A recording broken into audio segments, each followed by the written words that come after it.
విడుదల వాక్య ధ్యానం కొరకు యోబు గ్రంథం 36వ అధ్యాయము 16వ వచనంలో రాయబడిన మొదటి వాక్య భాగాన్ని చదువుకుందాం.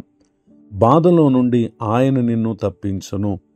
చదవబడిన ఈ వాక్య భాగంలోని దీవెన నా ప్రియులకు మీరందరూ పొందుదురుగాక.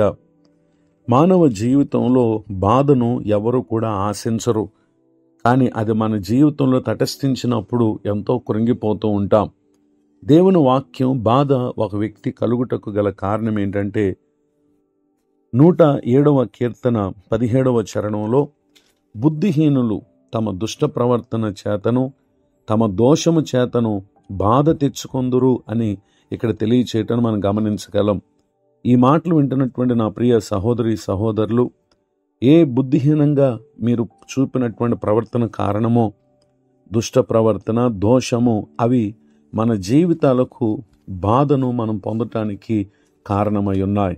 అయితే ఈ బాధ నుండి మనల్ని తప్పించదనని వాగ్దానం చేసినటువంటి దేవుడు తాను మనకు సెలవిస్తున్నటువంటి సంగతులు ఏంటంటే, యెషయా గ్రంథం 63వ అధ్యాయం 9వ వచనంలో వారి యావత్ బాధలో ఆయన బాధ నొందెను, ఆయన సన్నిధి దూత వారిని రక్షించెను.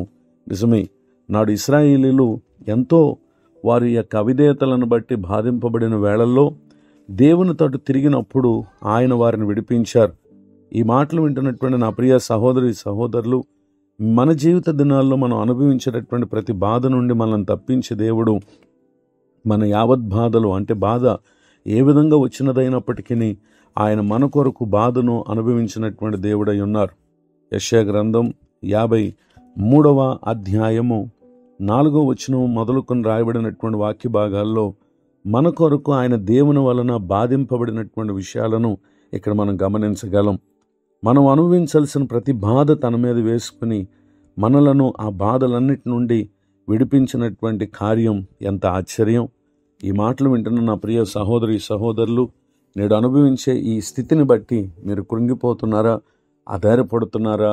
మన ప్రతి బాధ నుండి తప్పించి నిశ్చయముగా తన మార్గములో నిరంతరము ఆయన ద్వారా కలుగు సంరక్షణ పొందేటటువంటి కృపకు మనల్ని పాత్రులుగా చేయగలిగిన దేవుడు ఈ దినం మనతో మాట్లాడుతూ ఉండగా, మన యావత్ బాధను తనదిగా చేసుకుని తాను బాధింపబడి కూడా నోరు తెరవకుండా మన నిమిత్తం దానిని పరిపూర్ణం చేసి లేక సంపూర్ణం చేసి మరణానికి అప్పగింపబడి 3వ దినాన్ని తిరిగి లేచుట ద్వారా మన జీవితాన్ని మన దోషాన్ని బట్టి మన దుష్ట ప్రవర్తన బట్టి కలుగు చేసుకున్న బాధ అంతటి నుంచి ఆయన విడిపించాడు. అయితే ఈ భూమి మీద ప్రభు నిమిత్తం కొన్ని బాధలు, హింసలు, ఇబ్బందులు మనకు ఎదురవుతాయి. అయినను ఓర్పు కలిగి ఉండండి, అధైర్యపడకండి.